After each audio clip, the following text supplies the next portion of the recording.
Professor Felipe, eu tenho 28 anos e o meu currículo é um currículo virgem, sem experiência nenhuma. O que eu devo fazer? Bom, aqui é o professor Felipe Fontoura e eu estou aqui hoje nesse vídeo para responder essa pergunta. Claro que essa pergunta foi de uma pessoa específica, mas se você está próximo dessa idade, lá dos seus 28, 30, 26, 30 e pouquinho, e você está nessa mesma situação, você sabe o quanto é complicado lidar com as oportunidades na área de TI sem ter experiência. Então esse vídeo é para você e para ensinar você uma estratégia, que eu acredito que é uma estratégia muito interessante para fazer com que você saia desse processo e consiga o seu primeiro emprego. Bacana?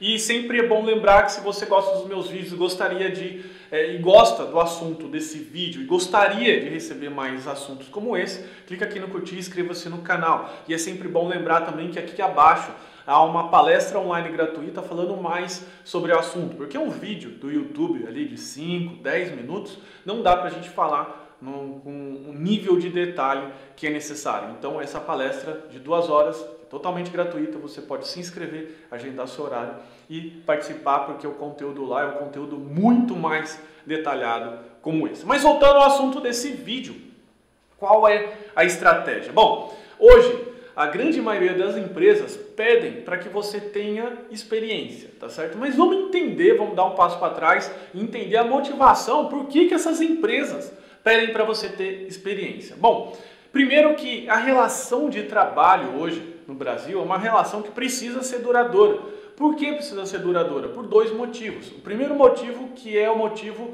da legislação trabalhista. É muito difícil você conseguir admitir e também demitir uma pessoa. Você tem um alto custo de encargo. Isso faz com que as empresas fiquem cada vez mais com o pé atrás e cada vez mais com a necessidade de acertar na contratação para que aquele investimento traga retorno. Porque afinal ninguém quer passar por todo o processo de admissão, inclusive você não quer passar por todo o processo de admissão e logo na experiência ser demitido. Porque ou a empresa errou ou você errou. A gente sempre quer um casamento muito bacana para os dois lados. Bacana?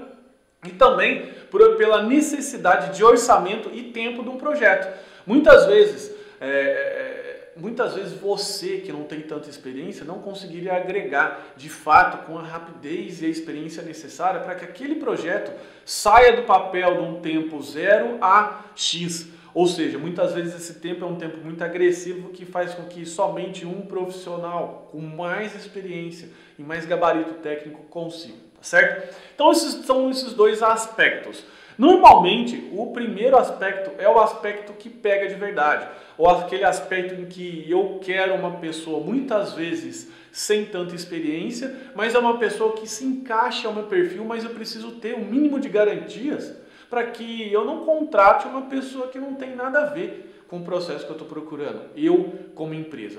Então, se você tem um currículo virgem, como que você consegue criar uma certa autoridade na cabeça daquela pessoa que tá te entrevistando? Até porque muitas vezes essa pessoa que está te entrevistando nem conhece tanto assim de TI, tá certo? E essa é a primeira pista para a dica que eu tenho para dar para você. Bom, primeira coisa, no seu currículo ou na forma que você vai ter de passar essa autoridade, não use tantos termos técnicos.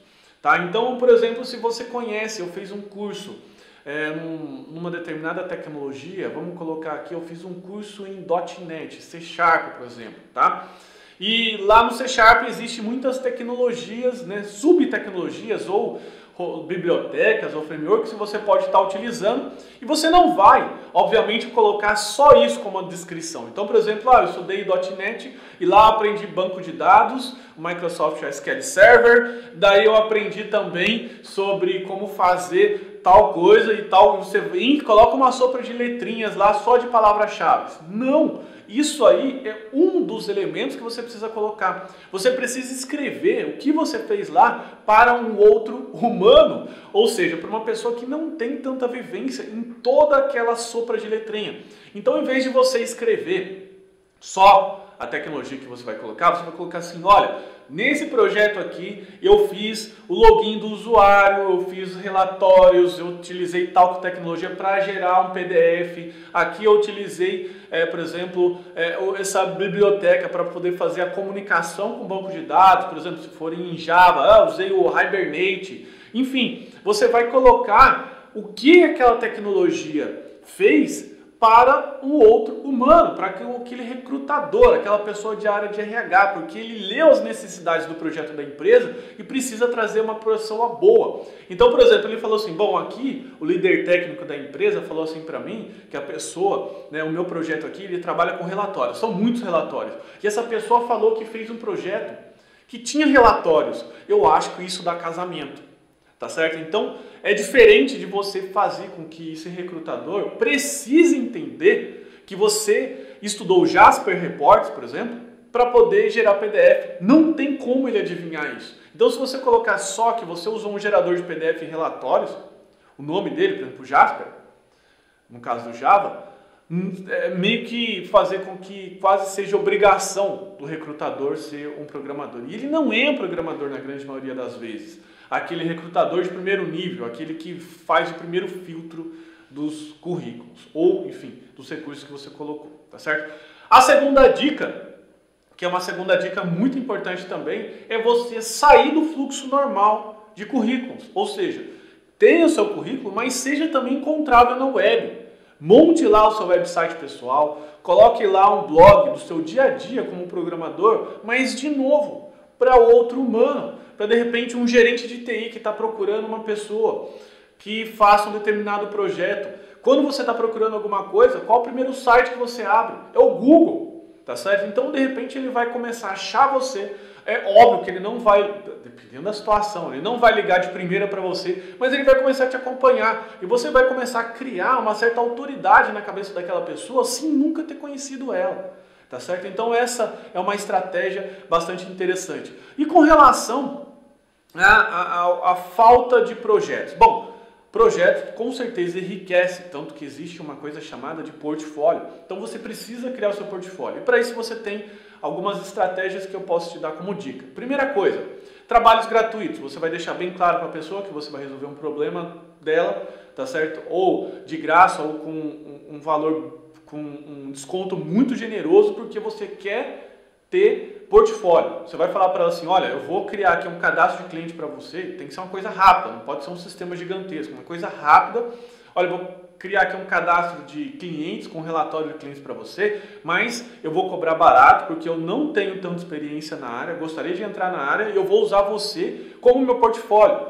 Por isso que eu não estou cobrando nada ou então estou cobrando muito pouco. Você topa fazer isso? Bom, se a pessoa topar, ela está ciente, então ela vai ter que colocar o rosto dela lá e vai ter que falar assim, olha, eu fiz isso com essa pessoa e deu certo, tá certo? Uma outra estratégia também é colocar os seus projetos de escola, da faculdade, então você eles deixam um pouco mais interessante, ou então até um projeto de TCC, de repente, trabalho de final de curso, você pode estar colocando isso, por exemplo, em repositórios do GitHub. Aqui, se você procurar nos vídeos do canal, eu tenho uma videoaula exclusiva sobre o GitHub e como que você pode subir códigos lá. Enfim, essas são algumas estratégias que você pode fazer para criar portfólio sem que você precise estar trabalhando na área. É óbvio que se você trabalhar, por exemplo, num projeto da NASA, a própria autoridade da NASA é passado para você, porque ela é uma instituição, enfim, de bastante renome, ou então, olha, eu fiz um trabalho de graduação no ITA, ou então eu fiz lá um programa de trainee na Gerdau, aliás. Enfim, se você pega uma instituição de grande renome, ela transfere essa autoridade para você, tá certo? Ou, de repente, uma USP da vida. Então, enfim, é interessante fazer com que também, de repente, você possa trabalhar para alguma empresa dessa que tenha bastante renome, nem que, sei lá, vou falar uma coisa maluca aqui, nem que você tenha que quase que pagar, enfim, para poder trabalhar lá, mas essa é uma questão que vai fazer com que você tenha a recuperação, o retorno do seu investimento, daquele tempo e daquele recurso que você colocou lá, num tempo, na grande maioria das vezes, bem menor que se você fosse seguir o caminho normal, que é colocar lá o seu currículo pálido e só escrever o seu objetivo. Meu objetivo é ser um programador. Enfim, tá certo? Legal? Então se você gostou desse vídeo, clica aqui no curtir, inscreva-se no canal e também tem um link de uma palestra online gratuita em que eu falo para você sobre a minha fórmula 3M mais C, um desses M's, é disso que eu comentei com você, que é um M de mídia, tá certo? E uma estratégia de como que você consegue entrar no mercado de TI em menos de 6 meses sem ter que estudar 299 tecnologias diferentes. É uma palestra densa, conteúdo completo e de altíssimo nível que eu condensei com os meus quase 20 anos na área de TI. Eu vou ficando por aqui, forte abraço, tchau, tchau.